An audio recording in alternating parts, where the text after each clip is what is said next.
اور آپ کا ملک کی تعمیر و ترقی کے حوالے سے گوادر پورٹ کی بات کریں تو کچھ چیزیں ڈھکی چھپی نہیں ہے کہ آپ نے ملک کے لیے خدمات سے انجام دی ہے، نہ کہ کسی ایک پارٹی کے لیے. تو آپ کو آگے بڑھ کے کوئی پرپوزل تو فلوٹ ضرور کرنا چاہیے، میرے خیال میں شاید گورنمنٹ اس کو ویلکم کرے گی.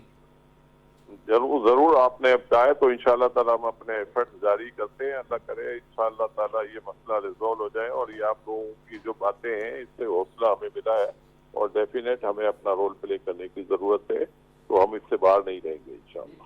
عقیل کریم صاحب، میں علی رضا الوی آپ سے مخاطب ہوں. یہ ایک جب اسحاق ڈار پاکستان میں آئے تو ایک امپریشن قائم ہوا کہ انہوں نے ماضی میں کچھ مینجمنٹ کر کے ڈالر کو کنٹرول رکھا تھا. اب بھی توقع کی جا رہی تھی کہ وہ ڈالر کو کنٹرول کر پائیں گے. آپ اس بزنس کے کنگ ہیں، کیا آپ کوئی اس پہ کچھ بتا سکتے ہیں کہ کیا اسحاق ڈار مینج کر کے ڈالر کو کنٹرول کرتے تھے، اور اب کیا وجہ ہے کہ میرے بانی پاکستان قائد اعظم محمد علی جناح کی تصویر والا نوٹ مسلسل نیچے گر رہا ہے اور امریکی کرنسی اوپر اڑتی چلی جا رہی ہے؟ اس کی وجہ ہے کانفیڈنس لیول کا. کانفیڈنس لیول لوگوں کو نہیں ہے. لوگ سمجھ رہے پوری دنیا کے کرائسس آلریڈی تھے، اور وہ پاکستان میں بھی تھے، لیکن پاکستان کے کرائسس تھوڑے سے زیادہ بڑے ہو گئے. اس کی وجہ یہ تھی کہ ہمارے پاس ریزرو نہیں تھے، اور ریزرو نہ ہونے کی وجہ سے میں سمجھتا ہوں لوگوں کو کانفیڈنس لیول جو ہرٹ ہوا ہے. اس وجہ سے ہم نے دیکھا کہ ڈالرائزیشن شروع ہو گئی. لوگ ڈالر خریدنا چاہتے ہیں، لوگ روپی گھر میں رکھنا نہیں چاہتے. تو ان سارے لوگوں کو ہمیں کانفیڈنس دینے کی ضرورت ہے، اور وہ کانفیڈنس اسی صورت میں ملے گا جب آپ I M F package achieve کریں گے. میرا خیال ہے کہ جس دن بھی آپ آئی ایم ایف کا پیکیج اچیو کریں گے، آپ کا روپی کم از کم 20 سے 25 روپے اسٹرانگ سیم ڈے ہو جائے گا. تو اس وقت گورنمنٹ کے لیے جو مین معاملات ہے وہ یہی ہے. وہی تو آپس میں مرتا اسماعیل اور اسحاق ڈار کی آپس میں لگی ہوئی ہے. وہ دونوں کا تعلق ایک ہی پارٹی سے ہے. پھر شاہد خاقان عباسی کے بھی بڑے سخت بیانات آ رہے ہیں. تو دیکھیں ہر طرف کوئی نہ کوئی مسائل ہیں. تو ان کو بھی چاہیے کہ پہلے آپس میں بیٹھ کے اپنے مسئلے روم میں بیٹھ کے حل کریں. ہم ٹی وی پہ دونوں کے بیانات سن رہے ہیں جس کی وجہ سے ہم سمجھتے ہیں کہ ہمیں زیادہ نقصان ہوتا ہے. ہو سکتا ہے غلطیاں ہوئی ہوں، غلطیاں انسان کر سکتا ہے، جب ڈسیزن لیتا تو غلطی ہو سکتی ہے، لیکن لڑائی جھگڑے کی طرف جانا مناسب نہیں ہے. میں سمجھتا ہوں ان کو آپس میں بھی بیٹھنے کی ضرورت ہے.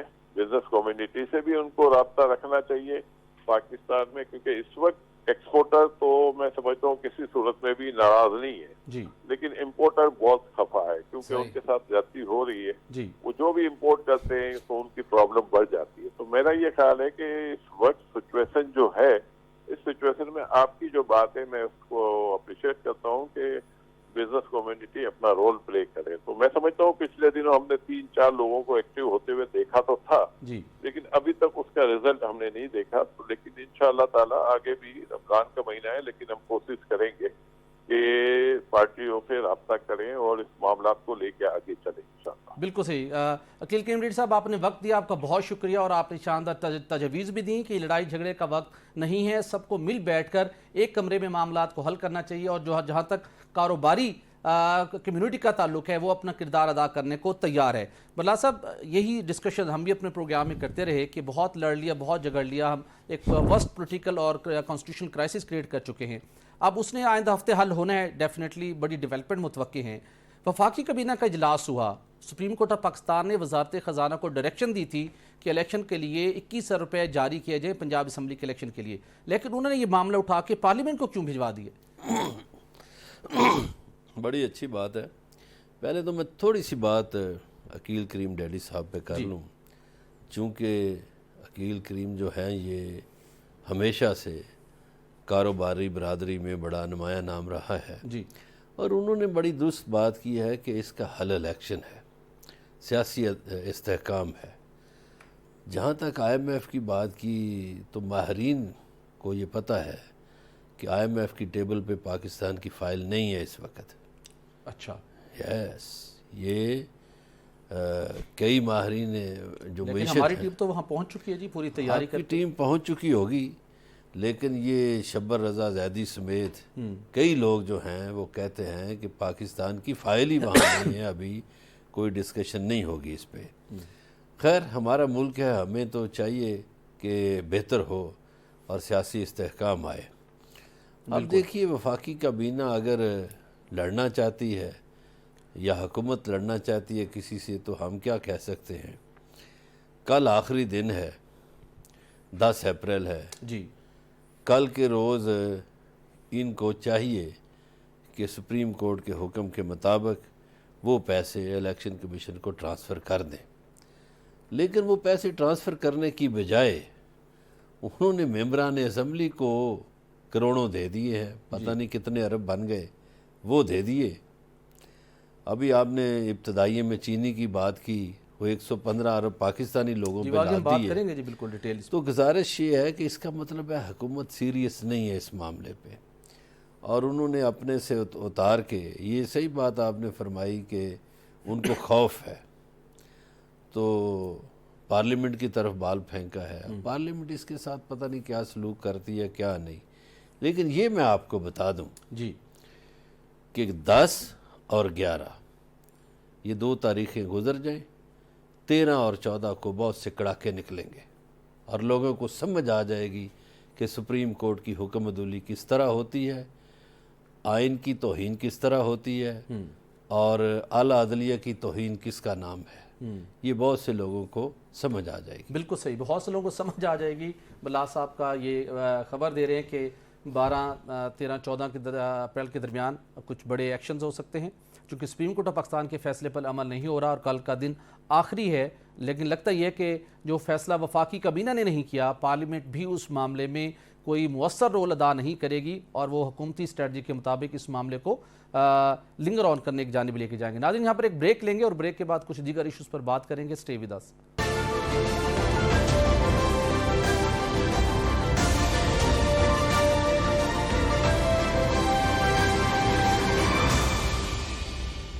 ویلکم بیک ناظرین. چیئرمین پاکستان تحریک انصاف عمران خان کا ایک نیا موقف آج سامنے آیا ہے اور اس کے ساتھ ساتھ حکومتی ترجمان نے بھی آج اپنے ایک بیان دیا ہے جو کہ پاکستان تحریک انصاف کی حکومت سے متعلق ہے. تو سب سے پہلے عمران خان صاحب اور بلال اظہر صاحب کا آپ کو شارٹ سنواتے ہیں اور اس کے بعد علی رضا الوی صاحب کا تجزیہ لیں گے. جی ہمارا 1 سال میں جہاں آج پہنچا ہے، کوئی سوال پوچھے گا اس آدمی سے جس نے کہا جی عمران خان بڑا خطرناک ہے اس لیے میں نے فیصلہ کیا، اور اس لیے اس نے فیصلہ نہیں کیا، اس نے فیصلہ اور وجوہات سے کیا تھا. وہ اپنی ایکسٹینشن چاہتا تھا، شہباز شریف نے اسے شیورٹی دی ہوئی. وہ اور بات ہے کہ نواز شریف اڑ گیا، پلان سارا ایکسٹینشن کا تھا. یہ سارا ڈرامہ اس کے لیے ہوا ہے، ذات کے لیے ہوا ہے. یہ ملک کو آج پہنچایا صرف اپنے ذاتی مفادات کے لیے، اور پوری سازش اس کے لیے کی گئی. یہ سمجھتے ہی نہیں ہیں کہ جب تک ایک معاشرے میں تنقید نہیں ہوتی معاشرہ آگے نہیں بڑھ سکتا. جو ساری ڈکٹیٹرشپس دنیا میں فیل ہوئی ہیں ان کی سب سے بڑی وجہ ہے کہ ڈکٹیٹرشپس کے اندر تنقید نہیں ہوتی. جب تنقید نہیں ہوتی معاشرہ سکڑ جاتا ہے. یہ جو جمہوریت کی خوبی ہے یہ کہ وہ تنقید ہوتی ہے اور تنقید سے اپنی صلاحیت کرتا ہے معاشرہ. یہاں جب تک ہم یہ سمجھیں گے کہ جی وہ ایک سپر کنگ تھا، وہ جو مرضی فیصلہ کرے، ذمہ دار کسی اور کو ٹھہراؤ. عمران خان صاحب جب مسلط ہوئے 6.1% گروتھ تھی. کھانے کی اشیاء کی مہنگائی کی شرح 3% سے بھی کم تھی. خان صاحب نے 4 سال میں 4 وزرائے خزانہ لگا کے ان نے مستقل تباہی کی. 2 کروڑ سے زائد لوگ خان صاحب نے غربت کی لکیر کے نیچے دھکیل. ملک کا قرضہ 78% بڑھا. بجلی کا سرکولر ڈیٹ ہے اس کو 1100 ارب سے لے کے 2400 ارب پہ پہنچا دیا گیا. گیس سرکولر ڈیٹ 1400 ارب روپے تک یہ لے کر گئے.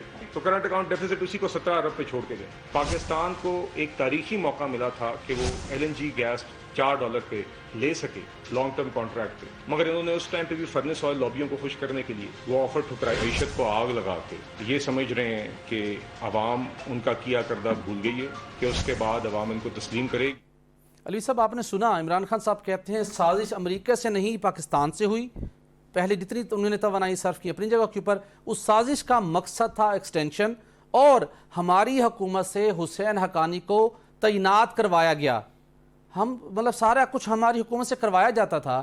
ہم کیا کرتے تھے؟ سازش بھی یہاں سے ہوئی اور مقصد ایکسٹینشن تھا، تو ہم کیا کرتے تھے جناب؟ ہم وہی کرتے تھے جو لوگ کہتے تھے، ہم وہ کرتے تھے. ہمارا اپنا عقل تھا کوئی نہیں اور وہ ہم کرتے رہے. ویسے یہ بڑی مزے کی بات ہے. جی آپ کو وہ کلپ بھی چلانا چاہیے تھا، بلکہ ایک نہیں، وہ کوئی میں نے آج مختلف چینلز پہ دیکھے ہیں، کوئی 10-15 کلپ انہوں نے چلائے ہوئے ہیں جی کہ امریکہ اور پھر امریکہ، اور امریکہ سے ہوتا ہوتا پھر وہ آ گیا باجوہ صاحب، اور اب آ گیا جناب کہ باجوہ کو ایکسٹینشن. تو وہ باتیں کدھر گئیں جب انہوں نے باجوہ کو کہا تھا کہ تا حیات ایکسٹینشن لے لو اور مجھے تا حیات بیٹھنے دو. تو یہ خواہش تو اصل میں بادشاہ وقت بننے کی تھی ہر طرف. اچھا لیکن جب وہ بادشاہ وقت بننے کی خواہش ناکام ہو گئی جی تو پھر لڑائیاں بھی پڑ گئیں، جھگڑے بھی پڑ گئے، پھر باجوہ بھی برے ہو گئے، اور آج کل باجوہ صاحب جو ہے مطعون بھی ہیں. اور مجھے حیرت کی بات ہے کہ بہت سارے لوگ باجوہ صاحب کو گالم گلوچ جو اتنی ہوتی ہے اس کے اوپر اتنے صبر شکر کے ساتھ کیوں بیٹھے ہیں، اتنی خوش کیوں ہوتے ہیں. حالانکہ احساس ہونا چاہیے کہ جو بھی ہو باجوہ صاحب بہرحال آرمی چیف رہے ہیں، اس فوج کے سپہ سالار رہے ہیں، اور ان کے اوپر کیچڑ اتنا اچھالا جا رہا ہے اور لوگ خاموش بیٹھے ہیں. یہ خاموشی مجھے ہضم نہیں ہو رہی. پاکستانی تنقید شہری اور ہونے بے کے بنیاد ناطے الزامات میں فرق مجھے ہونا چاہیے. پاکستانی شہری ہونے کے ناطے چاہے کوئی باجوہ صاحب پہ تنقید کرے، چاہے کوئی کرے فیض پہ تنقید کرے، یہ ناقابل ہے. مجھے تو ہضم نہیں ہو رہی ایک پاکستانی شہری ہونے کے ناطے کہ یار بہرحال ہمارے ملک کے لیے انہوں نے سرو کیا اور اپنے سیاسی مقاصد کے لیے آپ ان پہ کیچڑ اچھالو. اب ان کی پوائنٹ ایک دو پوائنٹ پہ مجھے ٹائم تھوڑا سا لازمی ایک اب انہوں نے بات کی میڈیا کی. اس سادگی پہ بھی میں مر جاؤں نہ کروں کیا کروں مجھے سمجھ نہیں آتی کہ میرے دور میں بہت میڈیا آزاد، پھر تنقید نہ ہو تو کام خراب ہو جاتا ہے. تو جناب حامد میر کو کس نے ہٹوایا؟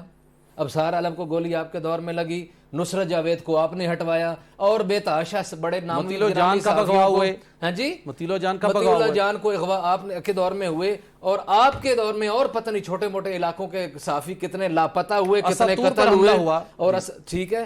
تو جناب آپ کے دور میں میڈیا آزاد تھا؟ سبحان اللہ. یا تو پھر آپ کو پتہ نہیں ہے، یا آپ کی یادداشت ٹھیک نہیں ہے، یا پھر بہت ڈھٹائی سے آپ جھوٹ بولتے ہیں. یہی کچھ کہنا چاہیے نا. اور اس کے بعد آگے آ جائیں. ان کی گفتگو کا ایک ٹکڑا جو آپ نے نہیں چلایا وہ تھا کہ میرے دور میں 45 کے 50 لاکھ فگر نہ بھول جاؤں، اتنے لاکھ نوکریاں ہوئیں.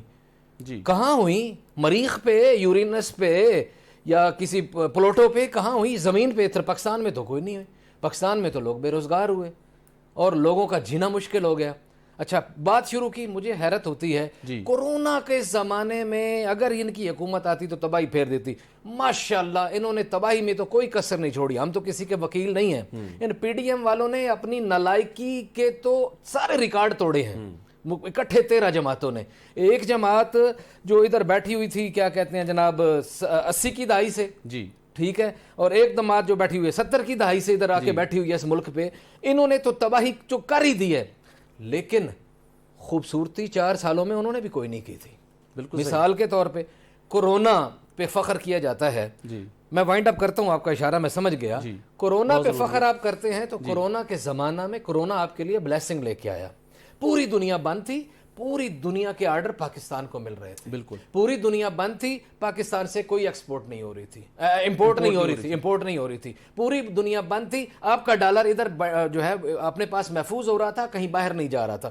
وہ سارا امپیکٹ آنا چاہیے تھا پاکستان کی معیشت پر کہ کوئی چیز ہی نہیں، $1 نہیں باہر جا رہا بلکہ باہر سے آ رہے ہیں. جی تو اس امپیکٹ کو جس لیول پہ نظر آنا چاہیے تھا وہ تو کہیں نظر نہیں آیا. بالکل صحیح. تو اس لیے یہ پتہ نہیں حافظے کی کمزوری ہے، وہ امپیکٹ تو نظر نہیں آیا. حافظے کی کمزوری ہے یا تجاہل عرفانہ بلا ہے. صاحب سے جانا چاہوں گا چونکہ وقت کی قلت ہے. بلا صاحب وہ امپیکٹ تو نظر نہیں آیا، لیکن مہنگائی کا امپیکٹ عوام پر ہر روز نظر آتا ہے. ہر دور کے اندر ہم سنتے ہیں چینی افغانستان سمگل، آٹا افغانستان سمگل، گندم افغانستان سمگل، ہر چیز سمگل. چینی 25 روپے کلو بڑھ گئی ہے. صاحب جذبات میں باتیں بہت سی میں بھی کر سکتا ہوں.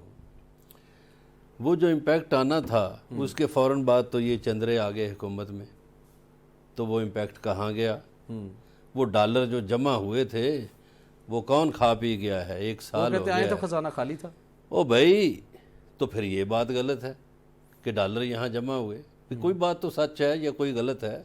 گزارش یہ ہے کہ یہ نلائکوں کا ایک ٹولہ ہے جی جو اس وقت براجمان ہے اقتدار پہ. ابھی وہ بلال صاحب فرما رہے تھے یہ اظہر کیانی کے بیٹے جو ہیں ڈاکٹر کے کہ وہ جی فلاں ہے جی ڈمکان ہے جی 4 سالوں میں 4 وزیر خزانہ. وہی آپ نے سال میں 2 وزیر خزانہ بدل دیے. جی آپ مفتاح صاحب اور یہ آپس میں لڑ جھگڑ رہے ہیں. گزارش یہ ہے کہ لوگوں کو کیا ملا اس سے 1 سال میں؟ ان کو تو حکومتیں ملیں، ان کے کیس تو معاف ہوئے، جو اتنا انہوں نے ملک کو لوٹا تھا وہ سارے معاف ہو گئے. جی اور ان کی وزارتیں بھی چل رہی ہیں، پتہ نہیں 90 وزیر ہیں کہ 100 وزیر ہیں. ملک کے لوگوں کو کیا ملا؟ لوگوں کی جھولی میں مہنگائی آئی، لوگوں کی زندگیاں تنگ ہوئیں، لوگوں کے سینوں میں یہ بھی بس ہے. خان صاحب بھی بس تھے، وہ کہتے ہیں میری حکومت سے حسین حقانی کو ہائر کروا لیا گیا. گزارش ہے تو پھر معاملہ کیسے چلے گا؟ عمران خان کا سنوایا. دیکھیے ایک بات تو آپ کو ماننا پڑے گی جی کہ جو بات انہوں نے کی ہے، جو کلپ میں نے سنا، میں نے ان کی پوری گفتگو نہیں، یہ جو آپ نے سنایا کہ تنقید برائے اصلاح تو ہونی چاہیے، اس سے تو کوئی انکار نہیں کر سکتا. بالکل صحیح بات ہے، دنیا میں ڈکٹیٹرشپ یا بادشاہتیں اسی لیے ناکام ہوئیں کہ وہ تنقید سننے کے قائل ہی نہیں تھے. تو تنقید ہمیشہ کوئی نہ کوئی اصلاحی پہلو لے کے آتی ہے، اسے سہنا چاہیے، برداشت کرنا چاہیے. باقی مہنگائی آپ کے سامنے ہے بھئی، اسی اپریل میں 149 روپے لیٹر تیل تھا جی اور دنیا میں اس وقت جی 120 ڈالر کا بیرل تھا اور اب 65 بیرل کا ہے. بالکل صحیح. اب تو اصولی طور پہ 60 روپے کا 50 کا ہونا چاہیے. بالکل. مولانا صاحب ایک بریک لیتے ہیں، اس کے بعد بات کرتے ہیں. تنقید یقینی طور پر ہونی چاہیے، تنقید تعمیری مقصد کے لیے ہونی چاہیے، تخریبی مقاصد کے لیے الزام تراشی میں خیال فرق ہونا چاہیے. ناظرین یہاں پر ایک بریک لیں گے اور بریک کے بعد بات کریں گے کہ افغانستان کے اندر ٹی ٹی پی کے خلاف کارروائی کیوں نہیں ہو رہی. اسٹے ود اس.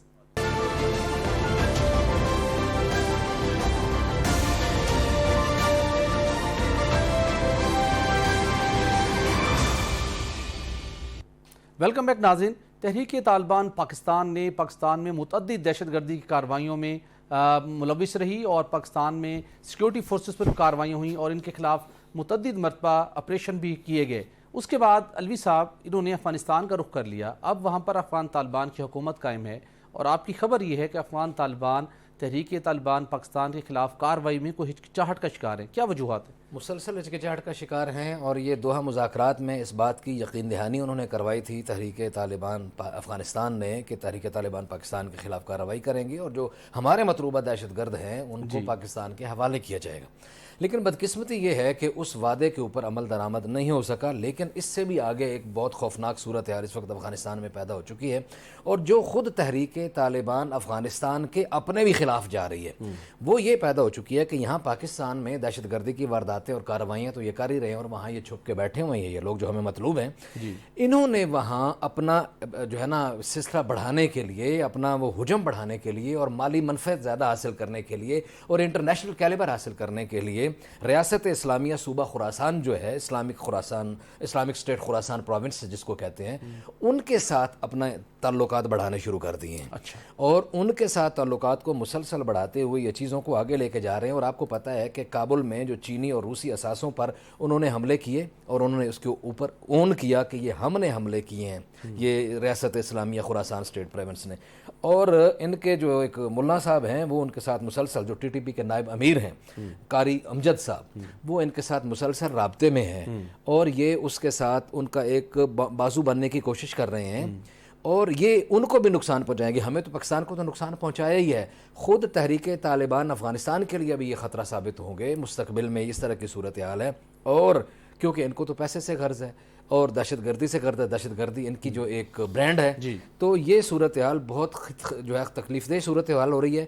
اگر خدا نخواستہ یہ ریاست اسلامیہ خراسان اپنے جڑیں مضبوط کرتی ہے افغانستان میں تو یہ پاکستان ہی نہیں، خود افغانستان اور پورے خطے کے لیے بڑا خطرناک. بالکل صحیح، پورے خطے کے لیے خطرناک ہوگا. اللہ صاحب آپ سے جاننا چاہوں گا، قومی سلامتی کمیٹی کا حالیہ اجلاس ہوا، وہاں پر اس عزم کا اظہار کیا گیا کہ ایسے عناصر کے خلاف اب کارروائیوں میں آپریشن میں مزید تیزی لائی جائے گی اور جن لوگوں کو رہا کیا گیا ان کے خلاف بھی کارروائی عمل میں لائی جائے گی. علوی صاحب کہتے ہیں یہ بہت خطرناک صورتحال بننے جا رہی ہے.